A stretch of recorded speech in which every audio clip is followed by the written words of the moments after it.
প্রশ্ন হচ্ছে ফেসবুকে আমরা যে মিউজিকগুলো ব্যবহার করি এই মিউজিকগুলো ব্যবহার করা যাবে কিনা। ইতোমধ্যে এটা নিয়ে এত পরিমাণ প্রশ্ন করা হয়ে থাকে, এই জন্য এই ভিডিওটি তৈরি করছি। আজকের ভিডিওতে এই বিষয়টা আমি একদম ক্লিয়ার করব যাতে করে আপনাদের মধ্যে কোনো ধরনের কনফিউশন না থাকে। ইতিমধ্যে দেখবেন অনেক ক্ষেত্রে যারা অ্যাডসনিস পেয়ে যান তাদেরকে ফেসবুক ইনভাইট করে লাইসেন্স মিউজিকের বিষয়ে, এবং সেখানে লেখা থাকে যে আপনি ইনভাইটেড হয়েছেন, এখন থেকে এই মিউজিকগুলো ব্যবহার করতে পারবেন। তখন অনেকে মনে করে আমি তো ইনভাইটেড হই নাই, তাহলে কি আমি এই মিউজিকটা ব্যবহার করতে পারবো না? এমনটা কনফিউশনে অনেকেই কিন্তু থাকেন। এই কনফিউশন দূর করার জন্য আজকে আমি আপনাদেরকে ডিটেলস তথ্য শেয়ার করব। আশা করছি স্ক্রিনটার দিকে লক্ষ্য রাখবেন এবং ভিডিওটি শেষ পর্যন্ত কন্টিনিউ করবেন। শুরুতেই বলি, আমরা যে ফেসবুকে রিল ভিডিওগুলো দিচ্ছি, এখানে যে মিউজিকগুলো ফেসবুক দিয়ে রেখেছে, আমরা যখন রিল আপলোডিং এ যাই তখন অ্যাড মিউজিক নামে একটা ফিচার থাকে। এখন প্রশ্ন হচ্ছে, এগুলো যদি আমরা ব্যবহার নাই করতে পারি তাহলে ফেসবুক কেন এখানে মিউজিকগুলো দিয়ে রাখলো? এটা হচ্ছে এক নম্বর পয়েন্ট অফ ভিউ। ঠিক আছে, আমি ব্যবহার করতে পারবো না, তাহলে কেন দিয়ে রাখলো? এটা প্রশ্ন না। যাকে ইনভাইট করবে তারাই শুধু ব্যবহার করতে পারবে, তাদের টাইম লাইনে থাকবে, ইন জেনারেল কেন থাকবে? এমন প্রশ্ন কি আপনাদের মাথায় কখনো ঘুরেছে? কখনো কি এমন প্রশ্ন করেছেন ফেসবুকের কাছে যে আমি যদি ব্যবহার নাই করতে পারি সেই ফিচার কেন এখানে দেওয়া হলো? হ্যাঁ, এটা হলো বিষয়বস্তু। ফেসবুকে অনেক ফিচার আছে যে ফিচার আমরা কাজ করতে পারবো, বাট ইনকাম করতে গেলে এখান থেকে আমাদের স্টেপ বাই স্টেপ ফিল্টার হতে হবে। যেমন ফেসবুকে কি কি করা যায়, কি কি করা যায় না। ফেসবুকে কিন্তু অনেক কিছুই করা যায়, গ্রুপে ভিডিও পোস্ট করা যায়, ফেসবুকে কোলাবোরেট করা যায়, লাইভ চ্যাটে অন্যকে জয়েন করা যায়। বাট এই কাজগুলো করে দেখবেন দেখবেন আপনার ফেসবুকে কি করবে জানেন? মনিটাইজেশন পলিসি ভায়োলেশন দেবে। আপনি যদি কাউকে লাইভ ভিডিও কলে কাউকে জয়েন করেন, আপনার ওই পেজে দেখবেন মনিটাইজেশন পলিসি ভায়োলেশন আসবে। যদি ইনস্টিমেট বা অন্য কোনো সেটআপ আপনার না থেকে থাকে, অর্থাৎ আপনি পাওয়ার জন্য এই কাজগুলো করছেন, আপনি মনিটাইজেশন পাবেন না। আর যদি আপনি মনিটাইজেশন পান তখন আপনি লাইভ ভিডিওতে অন্যকে জয়েন করতে পারেন, তবে সেই ক্ষেত্রে অনেক সমস্যা আছে। লাইভে জয়েন করলে অনেকের আইডি পেজ গায়েব হয়ে যেতে পারে, এই সম্পর্কিত ভয়াবহ একটা তথ্য আছে। বাট আমি চাইলেও অনেক তথ্য এখানে প্রকাশ করতে পারি না, কেননা আমার কন্টেন্টগুলো ফেসবুক খুব ভালোভাবে মনিটর করে এবং এখান থেকে ফ্ল্যাগ করে দেয়। এই জন্য আমি অনেক সতর্কতার সাথে ভিডিওগুলো তৈরি করি। এখন মূল পয়েন্টে আসি। মূল পয়েন্টটা হচ্ছে, এখানে আমরা যদি মিউজিকগুলো ব্যবহার করতে না পারি তাহলে ফেসবুক কেন দিল, তাই না কি?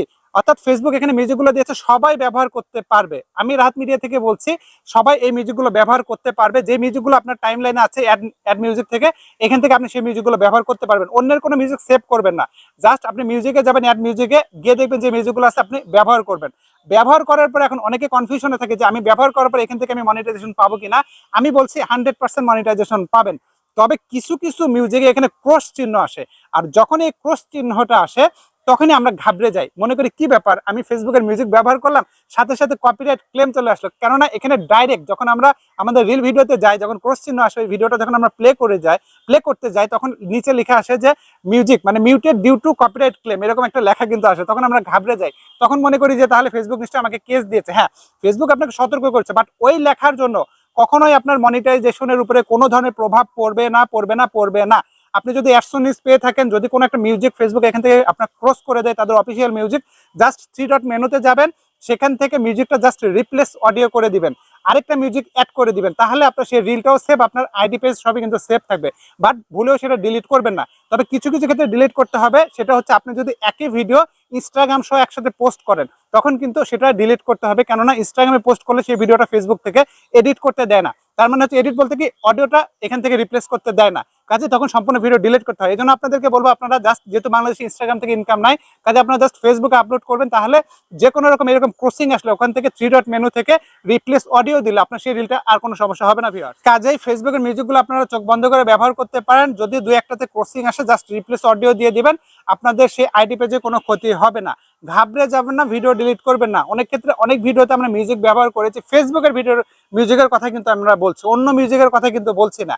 ফেসবুকের মিউজিকে যখন ক্লেম আসে, কেন ফেসবুক মিউজিকে এরকম ক্লেম আসে বা ক্রস আসে, এই সম্পর্কিত যদি আপনার ডিটেলস কোনো ভিডিও চান অবশ্যই ভিডিওর কমেন্টে জানাতে পারেন। এই সম্পর্কিত ডিটেলস একটা ভিডিও তৈরি করার দরকার বা করা সম্ভব, কেননা এই সম্পর্কিত আইডিয়া আমার আছে যে কেন তা ফেসবুক এরকম নিজেদের মিউজিক ব্যবহার করার পর ক্রসিং দেয়। এই সম্পর্কিত ডিটেলস তথ্য আপনাদেরকে আমি সেই ভিডিওতে কভার করার চেষ্টা করবো। আপনারা জাস্ট কমেন্টে জানাবেন এই সম্পর্কিত ভিডিও চান কিনা। তখন কথা হচ্ছে আপনারা এই মিউজিকগুলো ব্যবহার করবেন চোখ বন্ধ করে, কোনো টেনশন নাই। যদি 2-1টাতে ক্রসিং আসে, এখানে রিপ্লেস অডিও করে দিলে আপনাদের সেই রিলে আর কোনো সমস্যা থাকবে না, ইভেন আপনাদের মনিটাইজেশনের উপর কোনো ইম্প্যাক্ট পড়বে না।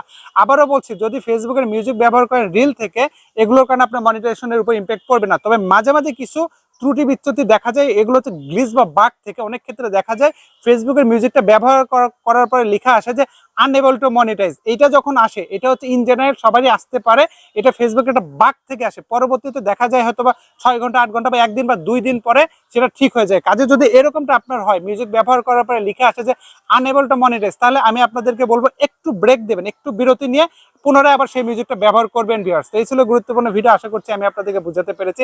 বুঝাতে যদি পেরে থেকে অনুগ্রহ করে ভিডিওতে একটা লাইক দেবেন, বন্ধুদের সাথে শেয়ার করতে ভুলবেন না। এই ভিডিও সম্পর্কে আপনাদের সুচিন্তিত কোনো পরামর্শ থাকলে সেটাও কমেন্টে জানাতে পারেন। এই ফাঁকে আবারও বলছি, আমার কিন্তু কোনো অনলাইন সার্ভিস নেই, সম্পূর্ণ সার্ভিস অফলাইন। আমার ঠিকানা কামদিয়া বাজার, গোবিন্দগঞ্জ, গাইবান্ধা। সপ্তাহে 6 দিন আমার অফিস খোলা, শুক্রবার বন্ধ। অন্য দিনগুলোতে বন্ধ রাখলে আমি আমার পেজে আপডেটের মাধ্যমে জানিয়ে দেই। আগের দিন আপনারা আপডেট ফলো করে আসবেন। সার্ভিসেস প্রযোজ্য, প্রতারক হতে সাবধান। আমার কিন্তু কোনো অনলাইন সার্ভিস নাই, ইমো, হোয়াটসঅ্যাপ, মেসেঞ্জার কোনো কিছু নেই। আমার সার্ভিস সম্পূর্ণ অফলাইন, আমার অফিসে এসে সেবা নিতে পারবেন। সার্ভিসেস প্রযোজ্য এবং প্রতারক হতে সাবধান। কেউ আমার নামে নক করলে তাদেরকে ব্লক করবেন, রিপোর্ট করবেন, কারণ প্রতারকেরা ইতিমধ্যে আমার নামে ভুয়া আইডি পেজ করে আপনাদেরকে বিভ্রান্ত করছে। দেখা মতো তাদেরকে ব্লক করে দিবেন ভিউয়ার্স। কথা হবে ইনশাআল্লাহ অন্য কোনো ভিডিওতে। সে পর্যন্ত খোদা তাআলা আপনাদেরকে ভালো রাখুন। এই দোয়া রেখে আজকের মতো এই ভিডিওটি শেষ করছি। আল্লাহ হাফেজ। আর আবারও আরেকটা বিষয় আপনাদের সাথে শেয়ার করছি, হঠাৎ করে মাইক্রোফোনটা এখান থেকে খুলে মুখের কাছে নেওয়ার পেছনে কি কারণ হতে পারে আপনারা একটু ভিডিওর কমেন্টে জানাতে পারেন। আমি যদি সঠিক কারণ হয় রিপ্লাই দিব, যদি সঠিক না হয় সেটা আমি ক্লিয়ার করার চেষ্টা করবো ভিউয়ার্স। আল্লাহ হাফেজ।